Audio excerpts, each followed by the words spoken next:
അപ്പോൾ ഒരു കാര്യം ചെയ്യാം, നമുക്ക് ഇനിയും പ്രേക്ഷകർക്ക് ഒരു പാരഡിയും കൂടെ നമുക്ക് എളിപ്പിച്ചു കൊടുക്കാം. അപ്പോൾ രണ്ടുപേരുടെ ചേർന്ന് ഇപ്പോഴത്തെ ഒരു കാലത്തിന്റെ പ്രത്യേകത, അന്ന് നിങ്ങൾ പ്രെഡിക്റ്റ് ചെയ്ത മറ്റൊരു പാട്ട്. തീർച്ചയായിട്ടും. രാഷ്ട്രീയക്കാരുടെ ഓട്ടം, കാശു വാങ്ങി കാലുമാറ്റം, പാർട്ടി പേരിൽ നാടു മൊത്തം വിളയാട്ടം, ജനങ്ങളെ ഞെക്കി പിഴിയാനാക്രാന്തം.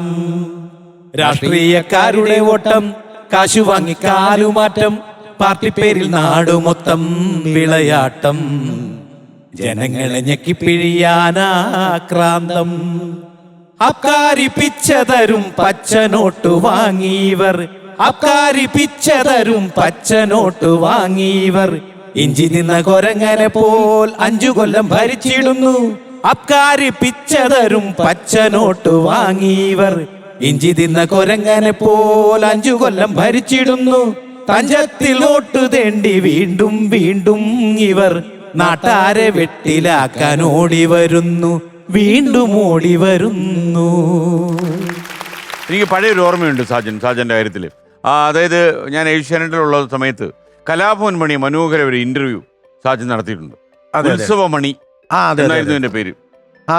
നല്ലൊരു അഭിമുഖമായിരുന്നു. തീർച്ചയായിട്ടും. അപ്പോൾ ഈ കലാഭവൻ മണിയായിട്ടുള്ളൊരു ബന്ധം എങ്ങനെയായിരുന്നു?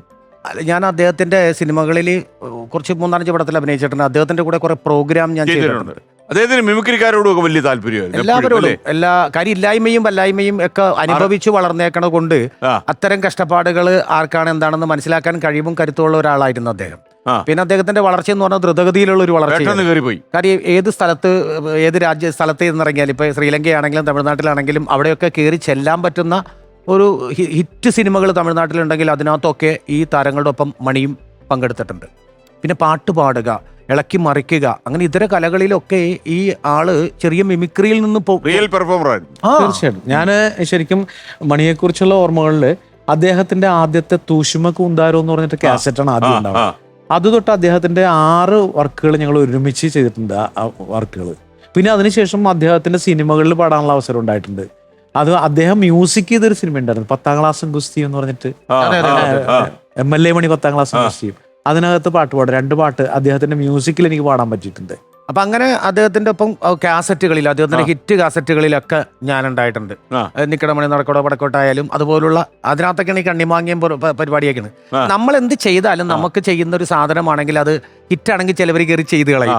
ഇതങ്ങയുടെ പാട്ടിലേ സാജിന് ഏറ്റവും ഇഷ്ടമുള്ള ഏതായിരുന്നു? കാര്യം നമുക്ക് ഈ നാടൻ പാട്ടിന് ഒരു വേറൊരു രീതി കൊണ്ടുവന്ന ആളദ്ദേഹം. അതല്ല, നാടൻ പാട്ടിന് ഇത്ര ഒരു അംഗീകാരം നേടിക്കൊടുത്ത മറ്റൊരാൾ കേരളത്തിലില്ല. ഇന്നത്തെ നാടൻ പാട്ട് കലാകാരന്മാർക്ക് ഒരു ഊർജം, ഒരു അന്തസ്സും ഒരു സർട്ടിഫിക്കറ്റും കിട്ടി. ഉറപ്പായിട്ടും കലാഭവൻ മണിയാണ് അതിന്റെ ആള്.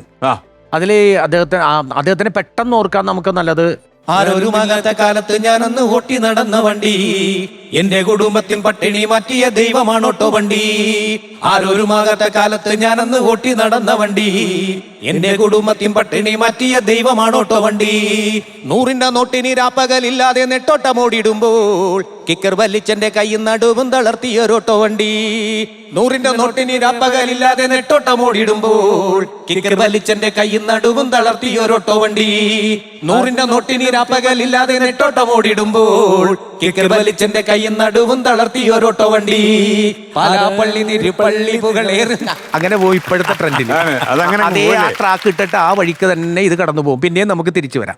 പിന്നെ സാജൻ ഓട്ടം തുള്ളലുണ്ടല്ലോ, ജയറാം അഭിനയിച്ച പടത്തിന്. ആദ്യം ഞാൻ എഴുതിയ നേരത്തെ പറഞ്ഞ ആശകൾ തമാശകളിനകത്ത് ഓരോരുത്തരെ കുറിച്ചും നമ്മൾ എഴുതിയിട്ടുണ്ട്. ഉദാഹരണമായിട്ട് ജയറാമേട്ടന്റെ അതൊരു പെട്ടെന്നൊരു സന്ദർഭത്തിൽ ഉണ്ടായതാണ്. കാര്യം ഒന്നും ആടുംപുലിയാട്ടം എന്ന സിനിമയുടെ 100ാം ദിവസം ആഘോഷിക്കാൻ ആലപ്പുഴയിൽ നിൽക്കുമ്പോൾ ഞാൻ ആ പരിപാടിയിലുണ്ട്. അപ്പം എന്തൊരു വെറൈറ്റി ചെയ്ത് ജയറാമേട്ടനൊക്കെ ഇരിക്കുകയാണല്ലോ, എപ്പോഴും കാണിക്കുന്ന പരിപാടി തന്നെ കാണിക്കാതെ വേറെ എന്ത് ചെയ്യാൻ പറ്റുമെന്ന് ഇങ്ങനെ ആലോചിച്ചുകൊണ്ടിരുന്നപ്പോൾ ഇവർ പ്രോഗ്രാം തുടങ്ങി. അപ്പം ഞാനൊരു പേപ്പറും പേന എടുത്തിട്ട് നമ്മുടെ സഹപ്രവർത്തകരോട് കൂടെയുള്ളവരോട് ചോദിച്ചേട്ടാ ഇത് ഇങ്ങനെയുണ്ട്, കൊള്ളാമോ, കുഴപ്പമുണ്ടോ? വേറെ ഒന്നുമല്ല, ജയറാമേട്ടൻ്റെ കുറേ സിനിമകളുണ്ട്, അതിലെ കുറച്ച് ഭാഗങ്ങൾ. അപ്പം അത് ഇങ്ങനെയാണ്: പാർത്ഥം കണ്ട പരലോകത്ത് സൂപ്പർമാന്റെ പാവക്കൂത്ത്, കിളിക്കാമ്പെട്ടി മാളൂട്ടി നീ വൃദ്ധന്മാരെ സൂക്ഷിക്കണം, 5-ൽ അർജുനനാണ്, പുതുക്കോട്ടയിലെ പുതുമണവാളൻ, ഞാനും എൻ്റെ ഫാമിലിയും ഇവർ ഞങ്ങളുടെ വീട്ടിൽ അതിഥികളാണ്, സർക്കാർ ദാദാ ഉത്തമനാണ്, ചൈന ടൗണിൽ മേക്കപ്പ് മാന. ഇങ്ങനെ പോകുന്ന അദ്ദേഹത്തിന്റെ അങ്ങനെ തന്നെ ആ രീതിയിൽ തന്നെ 10, 100, 160 പേര് ഞാൻ എഴുതിയിട്ട് ഈ താളത്തിൽ അങ്ങോട്ട് ചൊല്ലി. ഇത് തന്നെ ചാക്കോച്ചന്റെയും ഞാൻ ചെയ്തിട്ടുണ്ട്. വള്ളംകളി പാട്ട് ചാക്കോച്ചന്റെ ചാക്കോച്ചൻ ജലോത്സവത്തിന്റെ നാട്ടുകാരനാണ് അല്ലേ? അതെ, അവിടുത്തെ ഉത്സവം അതെ. എന്ന് പറയുന്നത് ജലോത്സവമാണ്. അപ്പൊ വള്ളംകളിയുടെ ഇനം തന്നെ ആകട്ടെ എന്ന് കരുതി രാമന്റെ തോട്ടത്തിലെ പ്രേം പൂജാരി മല്ലു സിംഗ് കുട്ടനാടൻ മാർപ്പാപ്പയുടെ സ്നേഹിതനല്ലേ, ഗുലുമാല് കൊന്തയും പൂണൂലും പോളിടെക്കിനിക്കുല്ലോ പോയിന്റും അറിയുന്ന ശിക്കാരി ശംഭു ഓദിത്തിത്താരാദിത്തിത്തോ ഷാജഹാനും പരിക്കുട്ടിയും വള്ളിയും തെറ്റി പുള്ളിയും തെറ്റി വരുന്നുണ്ട് വർണ്ണത്തിൽ ഒരാശങ്ക വേണ്ട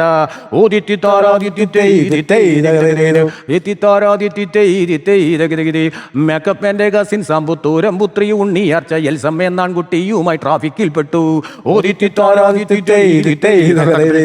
ഇതെല്ലാം ഓരോരുത്തരുടെ സിനിമ എല്ലാം ഒരു കണക്ഷൻ ഉണ്ട് അല്ലേ? അതിനകത്ത് വെച്ചൊരു കഥാംശമൊക്കെ ഉണ്ട് അല്ലേ? അങ്ങനെ കവിത പോലെ പോണം, എന്നാലും ഇത് കേൾക്കാൻ രസം. അല്ലെങ്കിൽ പിന്നെ ചുമ്മാ പേരുകൾ മാത്രം പെറുക്കി പ്രധാനമായിട്ട് മാറി നിൽക്കും.